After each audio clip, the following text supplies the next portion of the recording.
এরকম ঘটনা কি তোমাদের সাথে কখনো ঘটেছে যে তুমি আর তোমার বন্ধু দুটো ডিফারেন্ট পজিশন থেকে একটা বস্তুকেই অবজার্ভ করছো? তুমি যা দেখছো সেটা যখন বললে, তোমার বন্ধু দেখার পর দুজনের কথার মধ্যে মিল হলো না।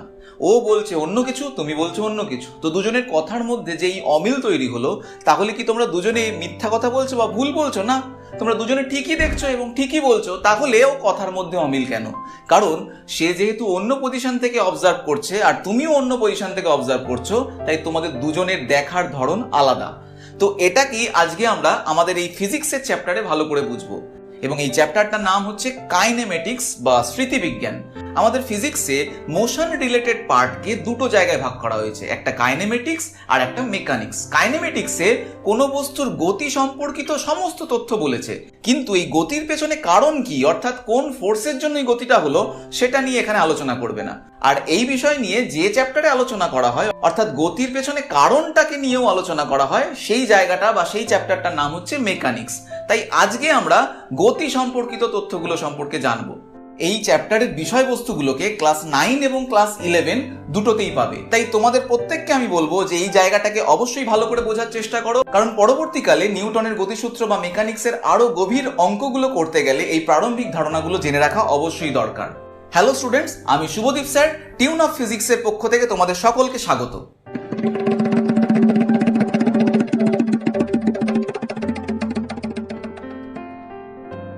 একটু আগেই যে উদাহরণের কথা আমি বললাম, সেখানে দেখলাম যে বস্তুটাকে ডিফারেন্ট পজিশন থেকে দেখলে ডিফারেন্ট মনে হয়। তো ধরলাম একটি বস্তু এই যে সামনে এখানে আছে এবং এটা আমার সামনে আছে, আমার থেকে 4 মিটার দূরত্বে আছে এবং এটাকে দেখতে রেক্ট্যাঙ্গেল। আমি এখান থেকে যা দেখলাম তাই বললাম।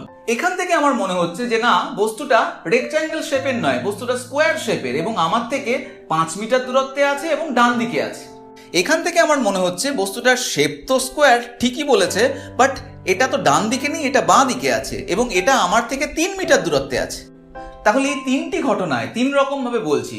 তো এক্ষেত্রে কথা বলার কি কোনো পার্থক্য আছে? না, তোমরা খুব ভালো করে এই ছবিটা বুঝতে পারলে অবজারভার 3টে ডিফারেন্ট পজিশনে আছে বলে তাই 3 রকম ভাবে বললো। তাহলে অবজারভারটা খুব ইম্পর্টেন্ট এক্ষেত্রে। অর্থাৎ কোনো বস্তুর অবস্থান সঠিকভাবে বলতে হলে অবজারভার কোথায় আছে, তার রেসপেক্টে কত দূরত্বে বস্তুটা আছে বা কোন দিকে আছে, সে দুটোকেই বলতে হয়। এর অর্থ হলো কোনো বস্তুর অবস্থান একটি ভেক্টর রাশি, কারণ ওর অবস্থান বলতে হলে ওই অবজারভারের রেসপেক্টে কত দূরত্ব যেমন বলতে হয়, অর্থাৎ মানও যেমন বলতে হয়, আবার কোন দিকে আছে সেটাকেও বলতে হয়। আর মান আর দিক দুটোই থাকলে তাকে ভেক্টর রাশি বলে এবং এই ভেক্টরকে বলা হয় অবস্থান ভেক্টর বা পজিশন ভেক্টর। তো এই অবস্থান ভেক্টর বা পজিশন ভেক্টরকে বলার জন্য যে অবজারভারের রেসপেক্টে আমরা বলবো, সেটা যেহেতু কোনো একটা রেফারেন্সের রেসপেক্টে আমি বলছি, তাই ওকে রেফারেন্স ফ্রেমও বলে। অর্থাৎ এখানে যতগুলো অবজারভারের আমি কথা বললাম, এরা প্রত্যেকে এক একটা রেফারেন্স ফ্রেম। এই রেফারেন্স ফ্রেম অর্থাৎ যাদের সাপেক্ষে কোনো বস্তুর অবস্থান নির্ণয় করা হয়, সেই রেফারেন্স ফ্রেম দু প্রকারের হতে পারে। একটা হতে পারে কার্টেজিয়ান কোঅর্ডিনেট সিস্টেম অর্থাৎ কার্তেজীয় নির্দেশতন্ত্র, বা পোলার কোঅর্ডিনেট সিস্টেম বা পোলার নির্দেশতন্ত্র। এখানে আমরা পোলার কোঅর্ডিনেট সিস্টেম নিয়ে বিস্তারিতভাবে আলোচনা করব না। আমাদের সহজতম যে পদ্ধতিগুলো ইউজ করার জন্য যে কোঅর্ডিনেট সিস্টেমটা লাগবে, সেটা হচ্ছে কার্তেজীয় নির্দেশতন্ত্র। এই কার্তেজীয় নির্দেশতন্ত্র দু প্রকারের হয়ে থাকে। একটা হচ্ছে 2 ডাইমেনশনাল কার্তেজীয় নির্দেশতন্ত্র, একটা 3 ডাইমেনশনাল কার্তেজীয় নির্দেশতন্ত্র। 2 ডাইমেনশনাল কার্তেজীয় নির্দেশতন্ত্র তোমরা ক্লাস 9-এ পাবে, আর ক্লাস 11-এ 3 ডাইমেনশনাল কোঅর্ডিনেট সিস্টেম এবং 2 ডাইমেনশনাল দুটোই ইনক্লুড থাকে। দ্বিমাত্রিক কার্তেজীয় নির্দেশতন্ত্রে সাধারণত বস্তুকে ধরে নেওয়া হয় যে বস্তুটি কোনো তলের ওপর কোনো একটা জায়গায় আছে, অর্থাৎ স্পেসে নেই, কোনো একটি তলের ওপর আছে। অর্থাৎ তার অবস্থান বলতে হলে ওই তলের ওপর দুটি অবস্থান বলতে হয়, এক্স অক্ষ বরাবর এবং ওয়াই অক্ষ বরাবর, তাই 2 ডাইমেনশনাল। আর যদি স্পেসের মধ্যে কোনো একটি বস্তুর অবস্থান বলতে হয়, তাহলে তার 3টি অবস্থান প্রয়োজন হয়, এক্স, ওয়াই এবং জেড। এখন আমরা একটা কার্তেজীয় নির্দেশতন্ত্রের ছবি দেখাচ্ছি। এটা ধরলাম একটি 3 ডাইমেনশনাল কার্তেজীয় নির্দেশতন্ত্র, যেখানে এটা এক্স, এটা ওয়াই, এটা জেড। এবং একে চুজ করার প্রসিডিওর হচ্ছে একে রাইট হ্যান্ড রুল অনুযায়ী করা হয়। অর্থাৎ এক্স যেদিকে থাকবে, এক্স থেকে ওয়াই এর দিকে যদি আমি 4টে আঙুলকে ঘোরাই, তাহলে ডান হাতের বুড়ো আঙুলটা জেড অক্ষ বরাবর থাকবে। এখন এই ছবিতেও দেখতে পাচ্ছ যে এক্স তোমাদের দিকে আছে, ওয়াই বাঁ দিকে আছে এবং এক্স থেকে ওয়াই এর দিকে যাওয়ার ফলে জেড অক্ষ বরাবর বুড়ো আঙুলটি কাজ করছে। আর 2 ডাইমেনশনালি যদি হয়, তাহলে আমরা এইভাবে আঁকতে পারি এক্স আর ওয়াই। এখন ধরলাম এই নির্দেশতন্ত্রের মধ্যে একটি বিন্দু পি, এর অবস্থানটি আমি বার করতে চলেছি। তো এই নির্দেশতন্ত্রটাকে ধরেছি একটি ছেলের মধ্যে, অর্থাৎ এই ছেলেটা যে অবজার্ভ করছে বস্তুটাকে তার রেসপেক্টে যেহেতু করছি তাই নির্দেশতন্ত্রটা তার মধ্যে ধরে নিচ্ছি। এবং এই পয়েন্ট, যে পয়েন্টটাকে আমি নাম দিলাম ও, এটা হচ্ছে এই XYZ নির্দেশতন্ত্রের অরিজিন। পি বিন্দুটির অবস্থান হচ্ছে এটি, তাহলে ওই পি বিন্দুটির অবস্থান হবে ও থেকে পি এর দিকে, অর্থাৎ ও টু পি ভেক্টর। তাহলে এই বিন্দুটার অবস্থান ক্যালকুলেশন করার জন্য আমি দেখলাম যে এক্স অক্ষ বরাবর x1 দূরত্ব যাওয়ার পর ওয়াই অক্ষ বরাবর y1 দূরত্ব গিয়ে তারপর জেড অক্ষ বরাবর z1 দূরত্ব যাওয়ার পর এই পয়েন্টে পৌঁছানো যায়। তাহলে এই পয়েন্টের অবস্থান কি হবে? x1, y1, z1। তাহলে এই ওপি ভেক্টরটাই হয়ে যাবে। ভেক্টর থেকে আমরা শিখেছি যে OP vector is equals to x1 minus 0 i cap, কারণ 0 হচ্ছে এই মূলবিন্দু স্থানাঙ্ক, তাই x1 minus 0 i cap plus y1 minus 0 j cap plus z1 minus 0 k cap. তাহলে এই ভেক্টরটি হয়ে গেল x1 i cap plus y1 j cap plus z1 k cap. অর্থাৎ এই ছেলেটি বলবে যে বস্তুটি, অর্থাৎ পি বিন্দুতে যে বস্তুটি রাখা আছে তার অবস্থান ভেক্টর হচ্ছে এটা। তাহলে এই ভেক্টরটির থেকে ও যদি মান বলতে চায়, অর্থাৎ কত দূরত্বে আছে বস্তুটি, তাহলে এটা হয়ে যাবে x1 square plus y1 square plus z1 square. ধরলাম এক্স অক্ষের সঙ্গে আলফা কোণ করে আছে এই ওপি ভেক্টরটি, তাহলে আমরা জানি cos আলফা হয়ে যায় x1 ডিভাইডেড বাই ওপি ভেক্টরের মান, অর্থাৎ x1 divided by root over x1 square plus y1 square plus z1 square. ঠিক একই রকম ভাবে ধরলাম y অক্ষের সঙ্গে কোণ করে আছে বিটা, তাহলে cos beta is equals to y1 by OP ভেক্টরের মান, এবং z অক্ষের সঙ্গে ধরলাম গামা কোণ করে আছে, তাহলে cos gamma is equals to z1 divided by OP ভেক্টরের মান। এটা 3 ডাইমেনশনালি কোনো বস্তুর অবস্থান নির্ণয় করা হলো এই অরিজিনের রেসপেক্ট। এবার যদি 2 ডাইমেনশনালি বলার চেষ্টা করি তাহলে আরো সোজা, এবং ধরলাম এই পয়েন্টটা সেটা, এবং এই পয়েন্টটি এখান থেকে অর্থাৎ অরিজিনের থেকে এই দূরত্বে আছে। তাহলে একই রকম ভাবে 3 ডাইমেনশনালির জায়গায় 2 ডাইমেনশনালি করলে ওপি ভেক্টর ইজ ইকুয়ালস টু, ধরলাম এই পয়েন্টের স্থানাঙ্ক x1 y1, তাহলে ওপি ভেক্টর ইকুয়ালস টু একই রকম ভাবে x1 minus 0 i cap plus y1 minus 0 j cap, that is x1 i cap plus y1 j cap. তাহলে এই ওপি ভেক্টরটির মান হবে root over x1 square plus y1 square, এবং ধরলাম x অক্ষের সঙ্গে আলফা কোণ করে আছে এবং সেটা হচ্ছে এটা, এবং that is equals to cos alpha is equals to x by root over x1 square plus y1 square, এবং y অক্ষের সঙ্গে ধরলাম বিটা কোণ করে আছে, তাহলে cos beta equals to y by root over x1 square plus y1 square. এই সম্পর্কিত বিষয়বস্তুকে আমি ভেক্টরের মধ্যে অনেকটাই আলোচনা করে রেখেছি। তোমাদের যদি সেই বিষয়ে জানতে হয় তাহলে তোমরা উপরে দেওয়া লিঙ্কে ক্লিক করে ভেক্টরটি সম্পর্কে ভালো করে জেনে চলে এসো। এবার এই পজিশনের যদি চেঞ্জ হয় অবজারভারের রেসপেক্টে তখন তাকে কি বলে, অর্থাৎ মোশন সম্পর্কে এখন আমরা জানবো। স্টেট অফ মোশন এটা দু রকমের হয়, একটা হয় রেস্ট আর একটা হয় মোশন, অর্থাৎ স্থির ও গতিশীল। স্থির কাকে বলে? যদি কোনো অবজারভারের রেসপেক্টে কোনো বস্তুর অবস্থান সময়ের সাথে সাথে না বদলে যায়, অর্থাৎ চেঞ্জ না হয়, তখন ওই বস্তুটিকে রেস্ট অবস্থায় আছে বলা হবে। আর কোনো বস্তুর অবস্থান যদি অবজারভারের রেসপেক্টে সময়ের সাথে সাথে পরিবর্তন হয় তাহলে ওই বস্তুটি মোশনে আছে বলা হবে। অর্থাৎ অবজারভার এবং টাইম এই দুটো বিষয়ের নিরিখে কোনো বস্তু স্থির আছে না গতিশীল আছে তা মেজার করা হয়। একটা উদাহরণ দেখলেই ব্যাপারটা তোমরা বুঝে যাবে। ধরো এই যে ঘটনাটা, এই ঘটনার মধ্যে তোমরা দেখতে পাচ্ছ যে একটি স্টেশনের মধ্যে একটি ছেলে দাঁড়িয়ে আছে এবং একটি গাছ আছে। তো এই গাছটাকে অবজার্ভ করছে এই ছেলে, অর্থাৎ রেফারেন্স ফ্রেমটা হচ্ছে এই ছেলে। তো ছেলেটি দেখছে যে গাছটির পজিশন তার সাপেক্ষে এবং সময়ের সাথে সাথে চেঞ্জ হচ্ছে না, তার মানে ছেলেটি বলবে গাছটি রেস্ট অবস্থায় আছে।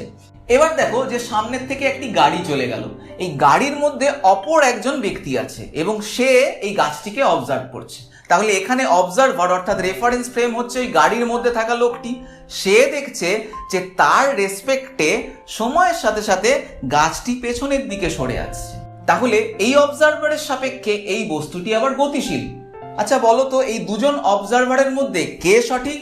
তোমাদের মনে হচ্ছে যে ছেলেটি দাঁড়িয়ে এই গাছটিকে অবজার্ভ করছে সেই সঠিক।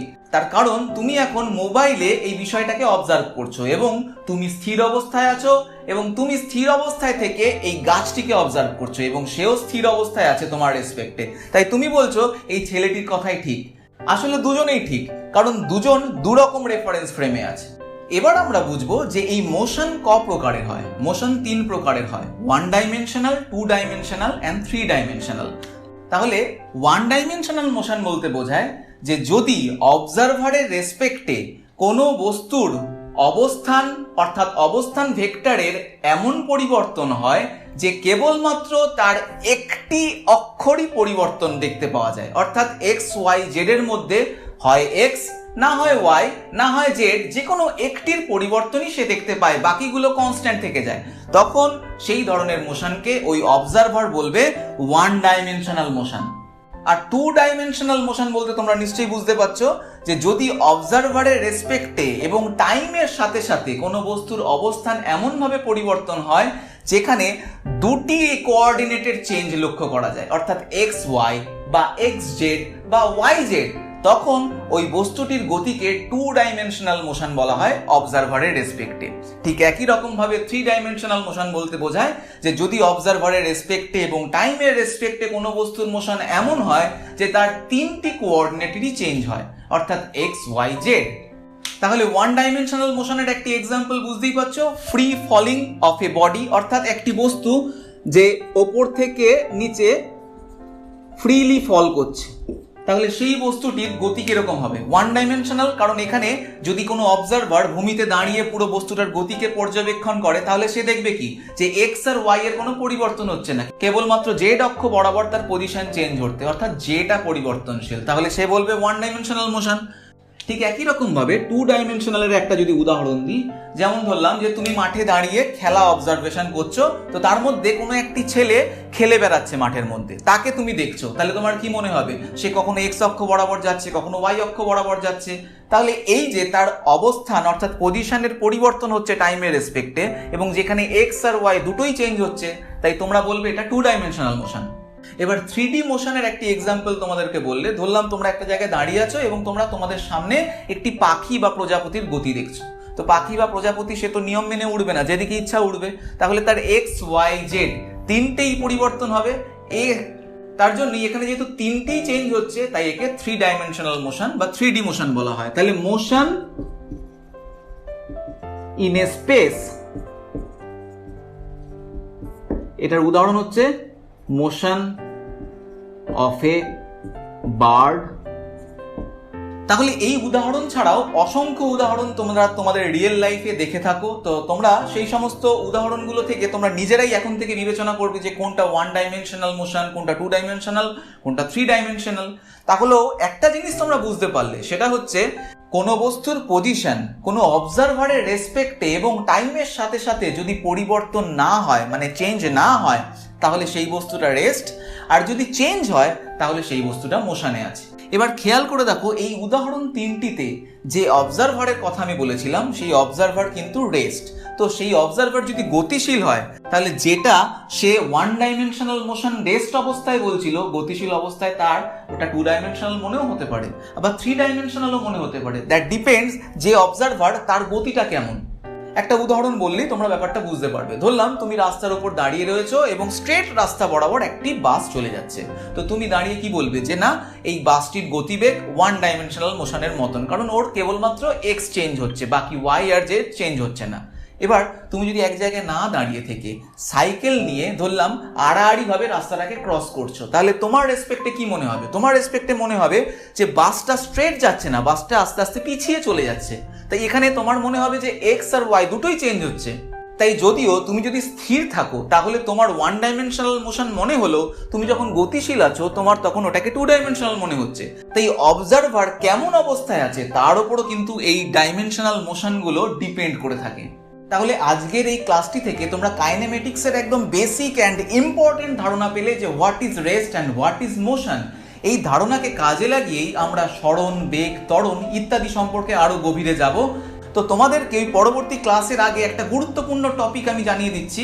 ফিজিক্সে দেখবে বারবার বস্তুর কথা বলা হবে, বা বস্তু কণা বলা হবে, বা পার্টিকেল, এই কথাটা বলা হবে। এটা একটা ফিজিক্সের টার্ম ইউজ করা হবে। এই টার্মটা বলার মাধ্যমে আদতে কি বোঝানো হচ্ছে? পার্টিকেল বা বস্তু কণা বা বস্তু যখনই এই কথাটা বলবে তার মানে বুঝবে এমন একটি জিনিসের কথা বলছে যার ডাইমেনশন 0, অর্থাৎ তার শেপ বা সাইজ বাকি জিনিসপত্রগুলোর তুলনায় অত্যন্ত কম। বাকি জিনিসপত্রগুলোর তুলনায় বলতে আমি বলছি যে ধরলাম কোনো কিছুর রেসপেক্টে ওই বস্তুটার অবস্থান বা ওই বস্তুটার সরণ বা ওই বস্তুটার বেগ ইত্যাদি নির্ণয় করা হবে। এই সরণ বা বেগ এর যে মান হবে তার তুলনায় ওর ডাইমেনশন, অর্থাৎ ওর দৈর্ঘ্য, প্রস্থ, উচ্চতা অত্যন্ত নগণ্য, এবং এর কেবলমাত্র মাস থাকবে এবং 3 ডাইমেনশনাল বা 2 ডাইমেনশনাল যে কোনো কোঅর্ডিনেট সিস্টেমে ওর পজিশন থাকবে। বাট ওর নিজের ডাইমেনশন মানে ওর শেপটা বাকি ভৌত রাশিগুলোর তুলনায় অত্যন্ত নগণ্য হবে, এবং এদেরকেই বলা হবে পার্টিকেল বা বস্তুকণা। অর্থাৎ size is very small compare to the other range of motion. তোমরা খেয়াল করে দেখো সৌরমণ্ডলে যে সমস্ত গ্রহ উপগ্রহগুলো আছে বা সূর্য, এদেরকে যখন হিসাব করা হবে ফিজিক্সে সেখানে পয়েন্ট হিসাবে কাউন্ট করা হবে, পয়েন্ট মাস হিসাবে ধরা হবে। কিন্তু বাস্তবে কি এরা এতই ক্ষুদ্র হয়? না, নিশ্চয়ই না। এরা বহুগুণ বড় হয়, কিন্তু এরা পরস্পর থেকে এত দূরত্বে অবস্থান করে তার রেসপেক্টে ওদের শেপ আর সাইজ অত্যন্ত নগণ্য হয়, এবং তখন ওদেরকে পার্টিকেল বা বস্তু কণা হিসাবে কাউন্ট করা হয়, এবং এদের শুধু মাস কনসিডার করা হয় এবং এদের পজিশন কনসিডার করা হয়। এর ফলে ফিজিক্সের ম্যাথমেটিক্যাল সলভ করতে অনেক সোজা হয়ে যায়। এই কারণে পার্টিকেল বা বস্তু বলতে বোঝায় 0 dimension but having mass and position, এবং একেই কাজে লাগিয়ে প্ল্যানেটারি মোশনের সমস্ত হিসাবগুলো করা হয়। ধরলাম অরিজিনালি যদি ওই বস্তুটা অনেক বড় হয় তাহলে ওই পার্টিকেল ওকে কনসিডার করার ফলে ওর যা ভেলোসিটি বেরোবে বা যা অ্যাক্সিলারেশন বেরোবে সেটাই ওই সম্পূর্ণ বিস্তৃত বস্তুর বিভিন্ন কণাগুলির ভেলোসিটি এবং অ্যাক্সিলারেশন মানই নির্ণয় করা হয়েছে। তাহলে আজকের ক্লাস থেকে তোমরা কাইনেমেটিক্সের প্রারম্ভিক ধারণা ভালোই শিখতে পারলে। এইগুলোকে কাজে লাগিয়ে আমরা কাইনেমেটিক্সের পরবর্তী ক্লাস, যেখানে বেগ, সরণ, ত্বরণ এদেরকে নিয়ে যে সমস্ত সমীকরণ হয়ে থাকে সেগুলোকে আলোচনা করব। তোমরা সেগুলো দেখতে ভুলো না। আর তোমরা এই পুরো ক্লাসটা দেখার জন্য তোমাদের সকলকে অনেক অনেক থ্যাংক ইউ। তোমরা যদি এখনো চ্যানেলটিকে সাবস্ক্রাইব করে না থাকো তাহলে চ্যানেলের পাশে দেওয়া লাল সাবস্ক্রাইব বাটনটি অবশ্যই ক্লিক করো, আর প্রতিটি ক্লাস সঠিক সময়ে সবার আগে পেতে পাশে দেওয়া বেল আইকনটিকে ক্লিক করতে ভুলো না।